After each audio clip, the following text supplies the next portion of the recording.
मैं एक चीज पढ़ रहा था अभी थोड़े दिन पहले कि एक बच्चे ने, छोटा बच्चा था 6ठी 7वीं क्लास का, उस बच्चे ने आत्महत्या करने की कोशिश की। उसने की भी आत्महत्या, लेकिन उसकी हुई नहीं सफल। तो उसके माँ बाप उसे हॉस्पिटल ले गए, बचाया। तो बाद में पता चला कारण क्या है।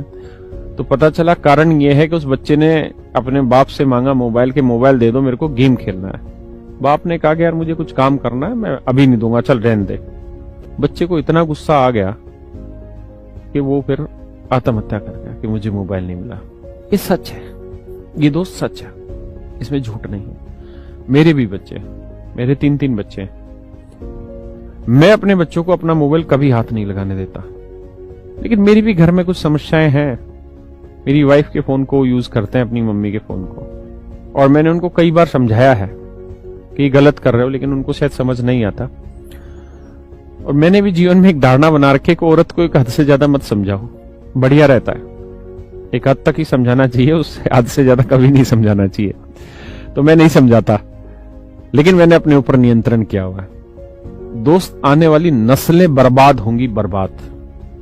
आप अगर मेरे शब्दों का बुरा ना माने और अगर आप मुझे एक मैच्योरिटी लेवल की तरफ समझे, तो आने वाले बच्चे ये वाले होंगे, ये वाले। मैं गारंटी कह सकता हूं, आने वाले बच्चे 100% ये होंगे। आने वाली जनरेशन ये होगी, और उसका कारण ये मोबाइल है। साला क्रिकेट खेलना हो तो मोबाइल में, रम्मी मम्मी खेलते रहेंगे तो मोबाइल में, बंदूक चलानी है तो मोबाइल में। असलियत में तो बंदूक चलती नहीं है, असलियत में भाग दौड़ पाते ही नहीं है, असलियत में कुछ कर ही नहीं पाते हैं, सारे दिन मोबाइल में लगे रहते हैं। मेरे पिताजी की आज के समय में आंखें भी ठीक है, कान भी ठीक है, लेकिन मैं गारंटी के साथ कह सकता हूं कि इस हिंदुस्तान की 10 साल के बाद 80% जनसंख्या ऐसी होगी जो अंधी होगी, जिनके सालों के इतने मोटे मोटे गिलास चढ़ रहे होंगे, देख नहीं पाएंगे। क्यों? मैक्सिमम टाइम उनका मोबाइल में जाता है, मैक्सिमम टाइम उनका मोबाइल में जाता है, अधिकतर समय उनका मोबाइल में जाता है। सुबह अलार्म लगाते हैं उठने के लिए, सुबह अलार्म लगाते हैं उठने के लिए, लेकिन उठते ही मोबाइल उठाते हैं और फिर व्हाट्सएप देखने लग जाते हैं, फेसबुक देखने लग जाते हैं, चैटिंग करते हैं, हाय हेलो। अरे हरामियों, क्या रखा है गुड मॉर्निंग में? क्यों साले अपना टाइम खराब कर रहे हो? सुबह अलार्म लगा देते हैं और अलार्म जब बजता है तो फोन उठाते हैं, फिर फोन पे लगते हैं। आज आप देखिए कि सर 70% मैंने ऐसे बच्चे देखे हैं अपनी कोचिंगों में भी। कोचिंग तो फिर भी हमारी ठीक है, क्योंकि हमारे यहां फिर भी गरीब बच्चा पढ़ता है। एसएससी का बच्चा, अमीर बच्चा तैयारी नहीं करता, हमारे जैसे गरीब परिवार का ही बच्चा होता है। वो फिर भी कहीं ना कहीं हल्का सा शरीर से ठीक होता है। लेकिन आप अदर कोचिंग में देखोगे ना, तो 80% बच्चा फूला पड़ा, भटूरा बना पड़ा। आपको क्या लगता है इनकी शादियां होंगी तो क्या कामयाब होंगी? नहीं होंगी। डिवोर्स के केसेस बढ़ेंगे, मां बाप पछताएंगे कि यार मेरे बच्चे का जीवन खराब हो रहा है, उसकी शादी का जीवन खराब हो रहा है। आज वो इस बात को नहीं समझ पा रहे हैं कि तुम ही वो दोषी हो कि वो भटूरा उसका बन रहा है। तुम उसके मोबाइल, हाथ में मोबाइल आज ही पकड़ा दे रहे हो। तुम इस बात को क्यों नहीं समझते कि वो साला वो सब कुछ देखेगा जो उसे देखना है। और पता है, ये ऑनलाइन ऐसी चीज है, ये दोस्त ऑनलाइन ऐसी चीज है कि बच्चे को गलत चीज अपने आप दिख जाएगी, बच्चे को गलत चीज अपने आप दिख जाएगी भाई साहब। देखिए, ऑनलाइन जो गुलामी है वो ऐसी है कि आपको पता ही नहीं चलता कि आप गुलाम हैं। मजे की चीज ऑनलाइन में यही है कि ऑनलाइन में हमें ये पता ही नहीं चलता कि हम गुलाम हैं। अगर सच मायने में देखें तो आप व्हाट्सएप के गुलाम हैं, सच मायने में देखें तो आप फेसबुक के गुलाम हैं, टिकटॉक के भी गुलाम हैं। इसलिए आज इस आजादी के वक्त पे, आज भी आप, मतलब आज इस वक्त पे आप भी अपने आप को आजाद करिए इन चीजों से। कोशिश करिए अपने आप को बांधा जाए।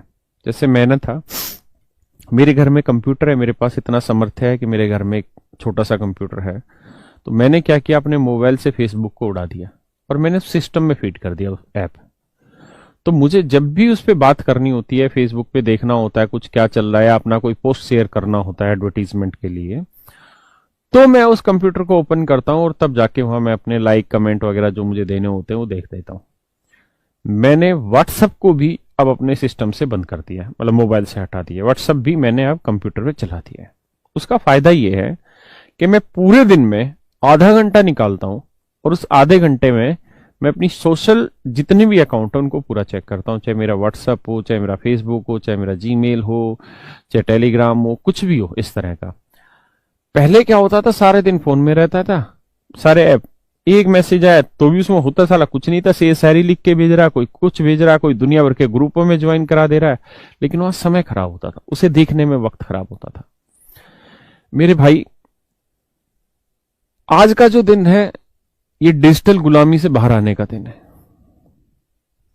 कोशिश करिए कि अपने मोबाइलों से इन कंपनियों को एटलीस्ट कुछ वक्त के लिए दिन में बाहर निकाला जाए।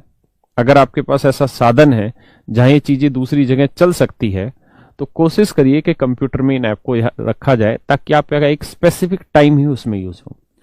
अगर ऐसा नहीं हो सकता और आपके पास एक ही साधन है या एक ही मोबाइल है, तो मेरे प्यारे बच्चों फिर अपना एक समय निश्चित करिए कि हम केवल उसी समय पर फोन का ये ऐप इस्तेमाल करेंगे और अपनी आदत को मजबूत बनाएंगे। आज का युवा तो है ही नहीं, झंडू है। झंडू क्यों?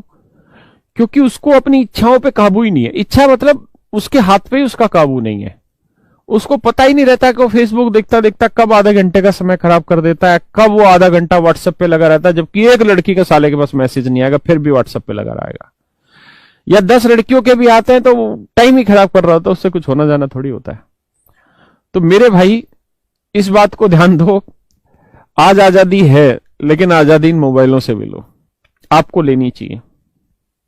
तो मेरी आप सबसे रिक्वेस्ट है, ऑनलाइन गुलामी से बचिए, अपने आदर्शों को मजबूत करिए। चाहे बेटा हो या बेटी, अपने आदर्शों को मजबूत करो।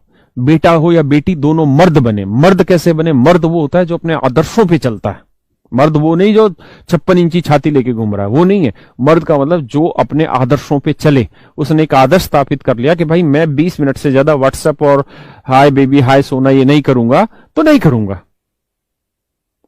आप ये निश्चय करिए, जीवन आपका बहुत सुखी रहेगा, बहुत सुखी रहेंगे, जीवन बहुत सफल होगा। रोज का अपना एक नियम बनाइए कि मुझे रोज आधे घंटे भागना है। अगर शरीर स्वस्थ नहीं है ना तो भी कोई फायदा नहीं है। तो मेरे प्यारे बच्चों, सच्चे देशभक्त बनो, ऑनलाइन गुलामी से बचो, जीवन को आगे बढ़ाओ, रोज एक्सरसाइज करो। बहुत ज्यादा मत पढ़ो कि 20 घंटे पढ़ना है ना, 5 ही घंटे पढ़ना है, लेकिन वो 5 घंटे मन लगा के पढ़ो। हाय सोना हाय बाबू उसमें नहीं होना चाहिए 5 घंटे में, ठीक है? और ये सोना बाबू